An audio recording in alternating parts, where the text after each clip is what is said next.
Thanks for joining us. We can't wait to show you the upgrades that we've done to our trailer to make it into more of a tiny home. We wanted to bring you along with our new updated tiny house on wheels. So what we've done is a lot of different things to it, and we kind of want to bring you through the updated version of our tiny house trailer. So we're going to be talking about the updated bed. We're going to be talking today about our updated fridge, our stove, and a couple of other things throughout here. So up here we got our bed. Let me pull out down this right here so you can kind of see what it is.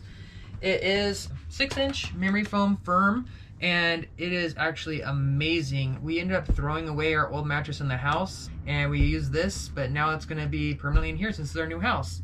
Basically just throw the blanket over there, fold it back on there, and it looks nice. So down here, underneath this side of the bed, and over on this side of the bed, there are two 450-pound hinges. You click them up, you pull on it on both sides, and you can pull the bed down. And now we have our full bed.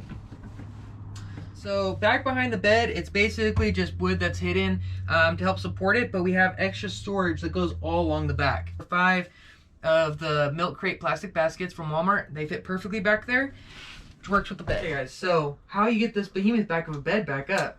It's an amazing size bed for this small of a tiny house, and we need all the space that we can get. So being able to pull this bed back up is a necessity in here. So this is why I made this function of a bed. Now after you do the 450-pound hinges, all you have to do is grab this rope, pull on it, and all I'm doing is walking it up and pushing with my legs at the same time. Once I get it to the end like this, I'm just gonna push it forward with my legs, and it clicks in. What happened is it engaged the locks down on both sides, and the bed cannot freely slide down anymore. Throw that up there, and now we're ready for a nap again. Okay, so now underneath the bed, what we have is 2 cabinets for each of us, with very simple organization that works amazing underneath here for each of us, with ample storage. Same thing on this side. We got the one, and we got, wait, what is this?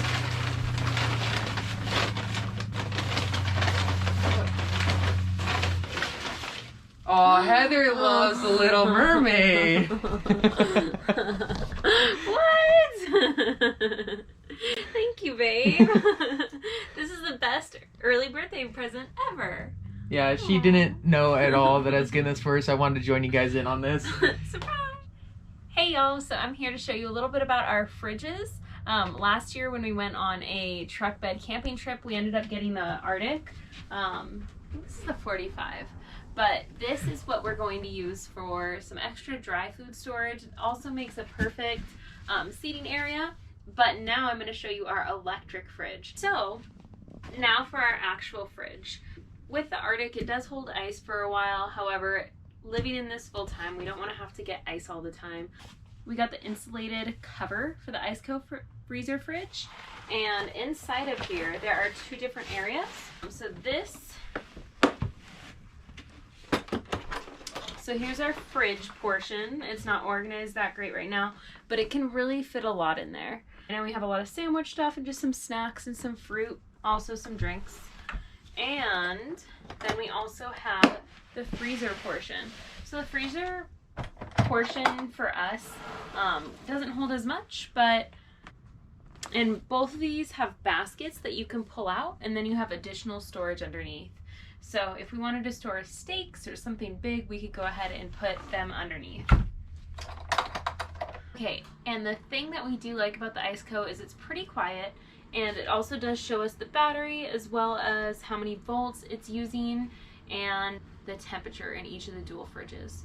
So this is pretty cool. So far we like it, and we'll probably do another video later to let you know exactly more about this. Right here we have our TV that was from our home, and we just decided instead of buying a new TV, we'd bring it along, and let's get into the unwrapping. When we drive, we have to keep these on, but when we get where we're going, all we have to do is undo the one Velcro, and second Velcro, just like that. And we can pull out the TV however we want.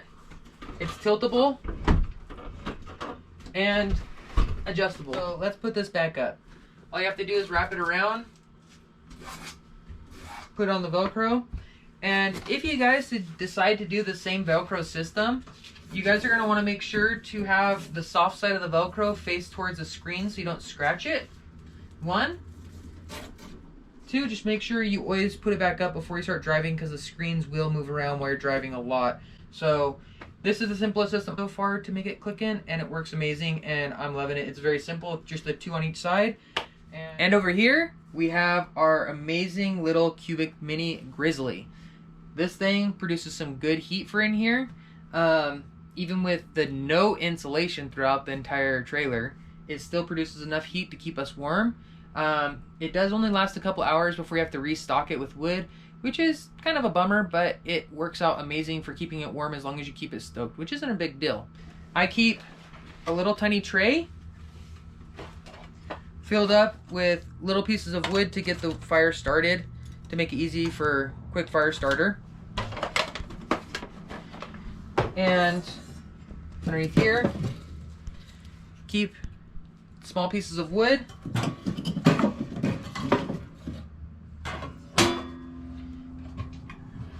And inside we have, as if we were to get it going, you can stock it up with a decent amount of wood, as you can see.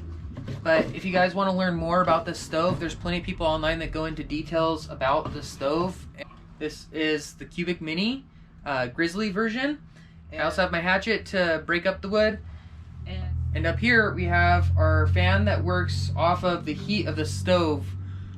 Once the stove heats up, circulates it through the entire tiny home trailer.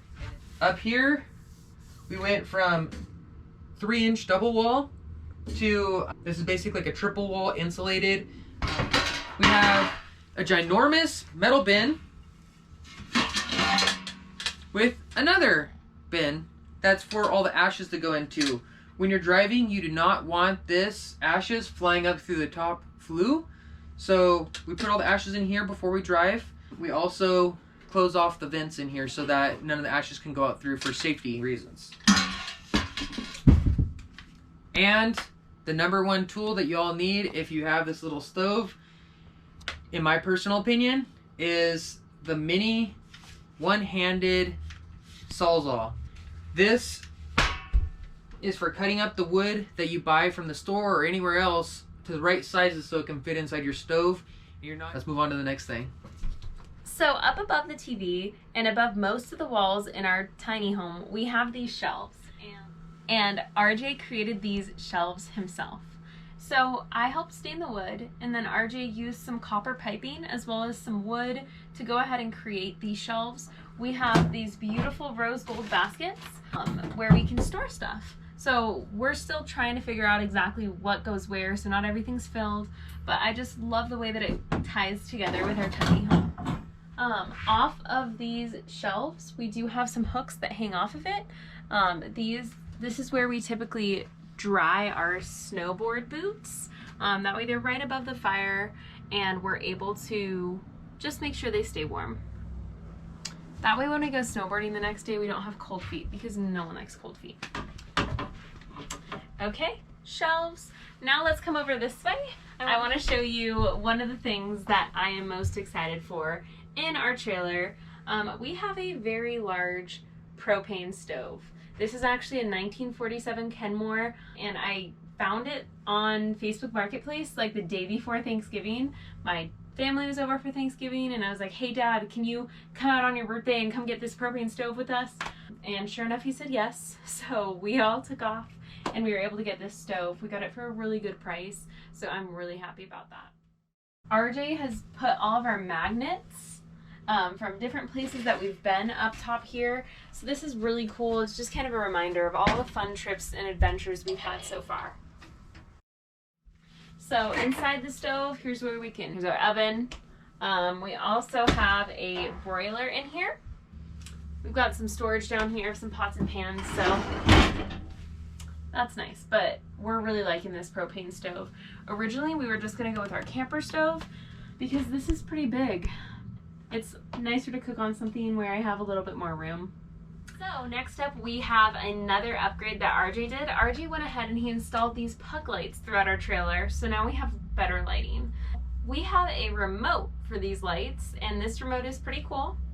I can turn it off, and I can go ahead and I can turn it on to show the different modes. So if I want to have a party, we can go ahead and have it dimming. We can also do a party like this. Whoop, whoop, whoop, whoop, whoop, whoop. We also have a switch right next to the door, which we'll show you, where we can dim it down. And we've got a couple of other things down by the door.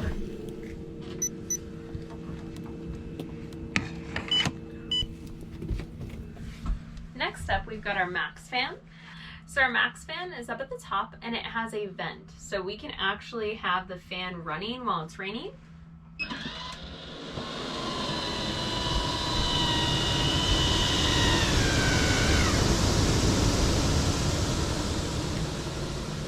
When it's first getting started, it's pretty noisy, but once it's done and it's at the percentage that it needs to be, it actually quiets down a lot.